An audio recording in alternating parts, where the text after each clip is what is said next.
So like most things I tend to do, in this video I'm going to be kind of bitching about stuff. Yes, what else is new? Today I just wanted to kind of ramble, talk about the things that are really bugging me when it comes to horror movies as of late. Whether or not you agree with me is just depending on your taste in films, and it's perfectly fine if you're into any of the movies mentioned throughout this. We all have different things that can scare us or entertain us, but this is me just venting my opinion, nothing more. Now that we got that over clarification out of the way, we can begin. So we're going to list out certain things I've noticed not only in scary movies but in other genres of film as well. The more I wrote this, the more I realized that some of these complaints can encompass other movies. 1. Relying too much on universe building. We've seen a big trend that's been happening with movies, and that's needing to build your own cinematic universe. Because of the success of Disney's Marvel and Star Wars, everything is now trying to openly copy them without any subtlety whatsoever. Even horror movies for some reason need to do this. Remember that horrible Mummy remake with Tom Cruise that tried to start up their own dark universe with the classic movie monsters only to have it flop miserably? I watched reviews and read things about it like everyone else until it came out on DVD and television, because it was notoriously bad. It was focusing too much on what it wanted to set up that they didn't care about poor pacing, characters that you didn't care for, or events that sounded boring. These are problems that can also plague other studios like DC and Sony constantly. Recently, Sony's Venom has left some fans disappointed apparently. Overall, that's not a shock to hear. I haven't seen the film yet, so I can't make any final judgments on it. Some parts looked okay, others not so much. Originally, it was going to be a scarier R-rated flick until it received a PG-13 rating despite fan expectations to the contrary,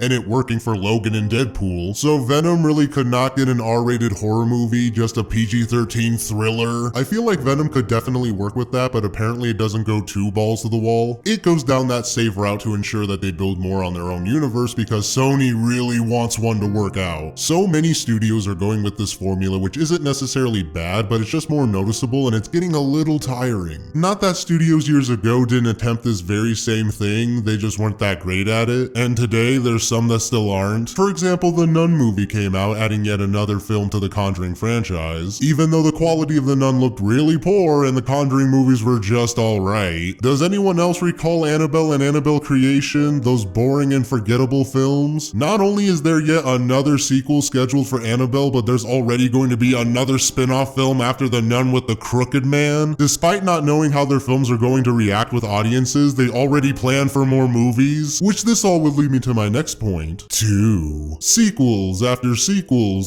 prequels. Another problem comes in the form of unnecessary sequels and prequels. Many films now have planned sequels before the main movie has a chance to come out first to see how it does on its own. So many studios get this overconfidence and start making promises that their plan will come into fruition, trying to get fans excited in the process. Some movies are just made to crank out future sequels, which at this point is like, yeah, no shit, but now you just have to expect it. Gotta keep carrying that legacy, much like the new Halloween movie that's going with a different take for a sequel despite earlier movies kinda going with another direction.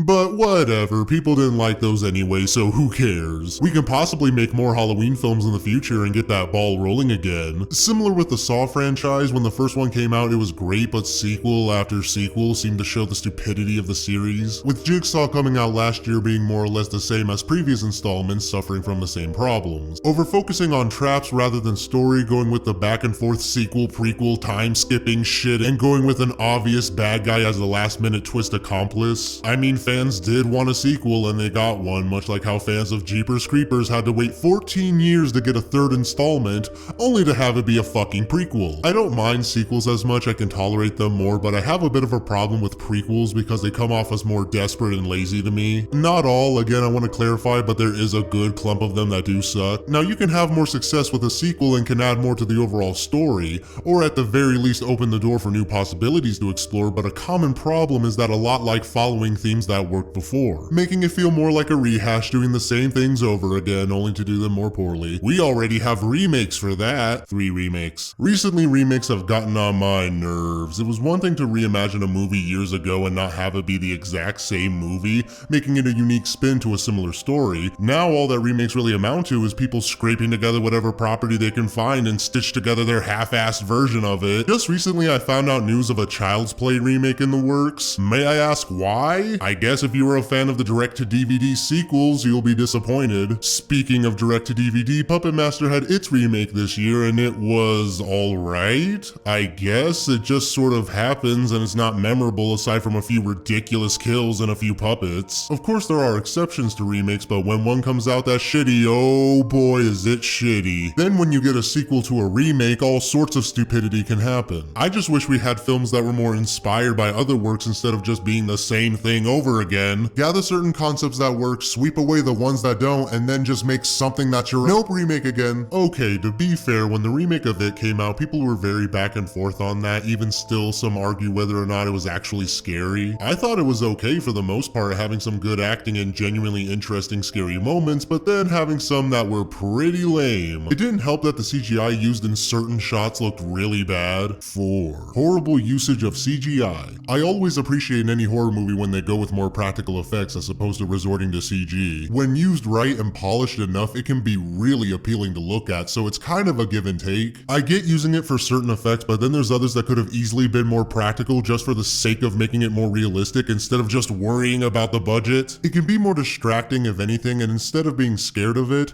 we sit back and roll our eyes. Sometimes it isn't too bad to where we can at least tolerate it, but other times it just gets overused. I get it's cheaper to do, I guess, but still, it helps the film earn a bit more merit by putting in more of an effort there. Certain effects I get you need CGI, say something in Kong or Godzilla, they don't look too bad with CGI, and they're on a much bigger scale with much bigger environments. Also notice that I'm not saying that CGI itself is horrible, but just when it gets misused. I'll never get why there's CGI blood in certain movies. Out of all the things that need to be digital, blood should not be one of them. This dependence on it just gets sore to the eyes, having to be subjected to it constantly in so many movies now. There's just an appreciation for costuming, puppeteering, and good lighting that we don't see as much of, and when it is done, it has to be shared alongside some real crap. 5. Trailers that don't hook you in. A job of a trailer is to inform you about the newest movies that are coming out, advertise it so people are aware of its existence, show you various clips of scenes, characters, and a vague understanding of the plot. However, now trailers straight up spoil important things that are going to happen, rather than saving it for those who go and see it. I like when a trailer shows a few slightly altered scenes compared to the final product, although there are some trailers that can completely lie on a movie this way. We've all seen pretty boring trailers that either don't do the movie justice or completely show us what schlock it might be. I couldn't believe some reactions online over the Slender Man movie when some were actually disappointed by it because it turned out not to be that good. With an old tired premise that was more relevant 5 or 6 years ago and a trailer that barely showed any Slender and came out in fucking August of all months? Gee, who could have predicted that it wouldn't do so well? I get not judging a book by its cover, I really do, but there are some trailers that can put you off a movie rather than make you rush to go and see it. Having a tired premise to a movie certainly won't help because there are so many that feel the same. This is very much the case with 6. Too many shaky cam / serial killer / ghost theme movies. So I get why these are popular and why so many people want to watch movies with these repeating themes. They can be interesting when done right, showcasing what they have to offer. A lot of times it's intense and sometimes it can be interesting. However, I think after the overhype of Paranormal Activity, which became a train wreck of a series in and of itself, spitting shitty sequels paved the way for more supernatural movies,